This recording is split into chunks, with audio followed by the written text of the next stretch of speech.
안녕하세요. 반갑습니다. 윤립쌤입니다. 오늘 공부할 내용은 근대의 경험주의 사상입니다. 경험적 지식의 중요성을 강조한 그런 사상들인데요. 자세히 한번 살펴봅시다. Let's get it! 시대적 배경부터 살펴보겠습니다. 1000년 동안 이어진 중세가 끝나고 이제 근대로 넘어가게 됩니다.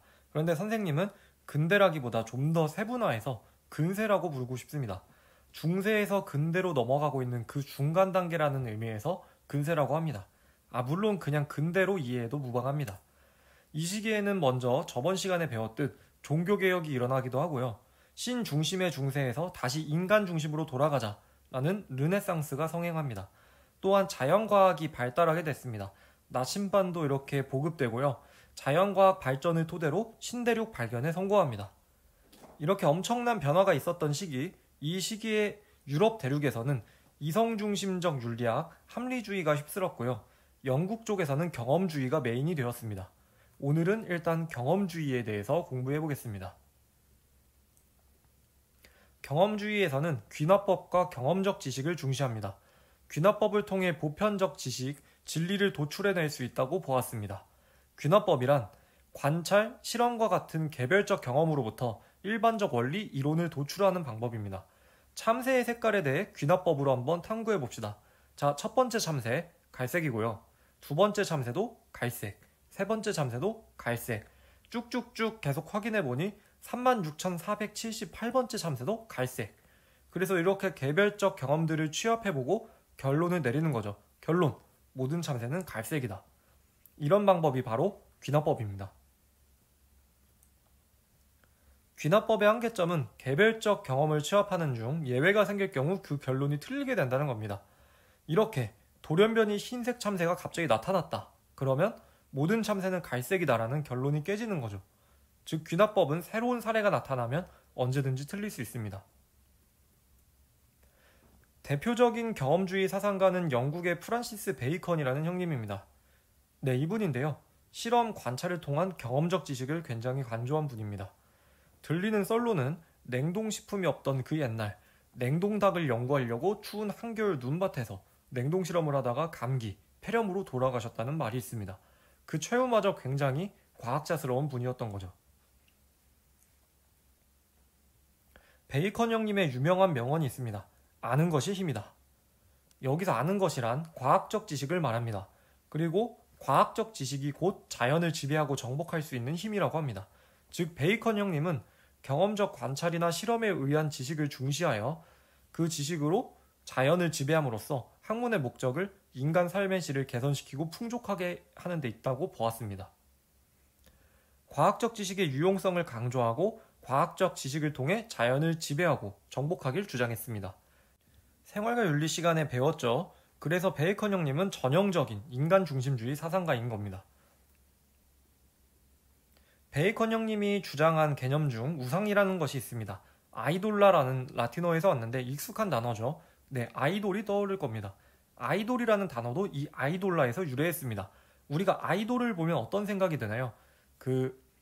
실명을 말하긴 좀 그렇지만 새로운 청바지들 그룹 또는 총을 막아내는 방탄, 남성 그룹 등등 아이돌을 보면 우리는 이성적인 생각을 하기 어렵습니다. 와, 너무 멋있다. 와, 너무 예쁘다. 최고다. 이렇게 빠져들게 되는데요. 이런 것처럼 베이컨이 주장한 우상이라는 개념은 이성적인 사고를 가로막는 선입견, 편견을 의미합니다. 좀 전에 아는 것이 힘이다 라고 했었죠. 하지만 인간의 정신은 고르지 못한 거울이라고 합니다. 울퉁불퉁하기 때문에 사물을 제대로 보고 올바른 지식을 얻을 수 없습니다. 바로 방금 설명한 선입견과 편견, 즉 우상 때문에요. 선입견과 편견이 있는 경험은 제대로 된 과학적 지식이 아니기 때문에 유용하지 않습니다. 이 경우는 우상에 사로잡힌 경험인 거죠. 반대로 선입견과 편견이 없는 경험은 제대로 된 과학적 지식이 될 수 있기 때문에 유용합니다. 우상에 사로잡히지 않은 경험입니다. 그래서 베이컨 형님은 4가지 우상에서 벗어나야 한다고 주장합니다.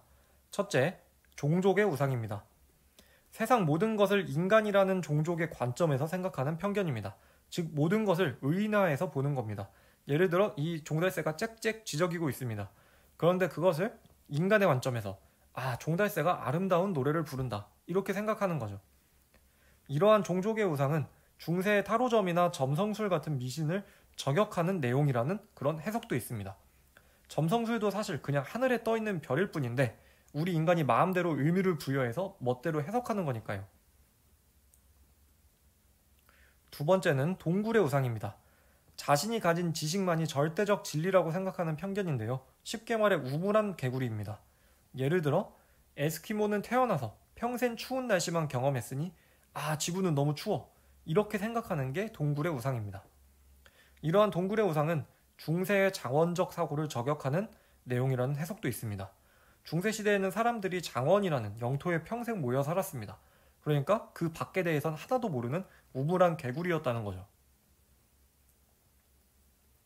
세 번째는 시장의 우상입니다. 시장에 가면 조금이라도 비싸게 파려는 상인과 싸게 깎아보려는 손님들의 아무 말 대잔치가 열립니다. 정신이 없는데요. 이렇게 언어에 의해 부적절한 언어의 사용에 의한 편견을 말합니다. 예를 들어 용이라는 존재는 실제 존재하지 않지만 용이라는 말을 사용하니까 쓰이니까 용은 실제로 있다. 이런 게 시장의 우상입니다. 시장의 우상은 중세시대 마녀 사냥에 대한 저격이라는 그런 해석도 있습니다. 마지막 네 번째, 극장의 우상입니다. 극장에 가면 우리는 배우들의 말에 엄청나게 집중합니다. 그런 것처럼 유명한 사람이나 권위 있는 사람이 말하면 거기에 집중하고 무조건 맞다고 생각하는 그런 권위에 의지해서 잘못된 판단을 내리는 편견을 극장의 우상이라고 합니다. 예를 들어 유튜브에서 막 증권사 유명한 사람이 나와서 주식을 추천해줬다. 이 사람은 유명한 증권맨이니까 다 맞을 거야. 전 재산 다 몰빵하자. 다 맞다. 안 되겠죠? 이런 게 바로 극장의 우상입니다. 극장의 우상은 중세시대 교황이나 성직자들의 말이 다 맞다 라고 생각하던 것을 저격했다는 해석도 있습니다. 어쨌든 베이컨은 이렇게 4대 우상에서 벗어나 과학적 지식을 제대로 축적하고 자연을 지배 정복하여 인간의 삶을 윤택하게 만들자 이렇게 주장했다고 보면 되겠습니다. 다음 사상가는 데이비드 휴미라는 형님입니다. 이분도 스코틀랜드 출신이니 결국 영국 사람이네요. 도덕 감정론과 공감의 윤리학을 주장했습니다.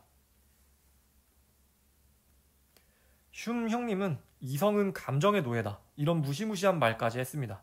이성은 행동의 직접적 동기가 되지 못합니다. 이성은 감정이 시키는 것을 하기 위한 방법에 대해 생각하는 역할을 합니다. 그리고 진짜로 행동을 시키는 행동의 직접적 동기는 감정이라는 겁니다. 어른들 정치 얘기할 때를 생각해 봅시다. 선생님이 볼 땐 일단 감정적으로 답을 정해놓습니다. 그리고 무슨 일이 생겨나든지 본인이 결론 지은 대로 근거를 갖다 붙여서 끼워 맞추는 경우가 많습니다.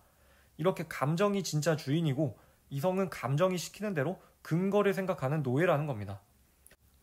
그래서 휴미 봤을 땐 인간은 쾌락은 좋으니까 쫓고 시인하고 인정하다는 뜻입니다. 불쾌감, 고통은 싫으니까 거부하고 부인한다고 합니다. 이러한 주장의 연장선에서 도덕 감정론을 주장합니다.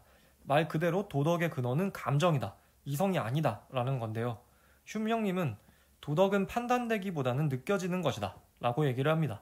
이성이 아니라 감정을 통해 느낀다는 거죠. 그래서 나에게 유쾌한 감정을 주는 것은 시인의 감정이기 때문에 선, 불쾌한 감정을 주는 것은 거부하는 감정이기 때문에 악이라고 합니다. 중간 결론을 내려보면 선악의 판단 기준은 유쾌, 불쾌의 감정이라고 할 수 있겠습니다. 여기서 끝이 아니라 더 있습니다. 사례를 통해 자세히 더 살펴봅시다.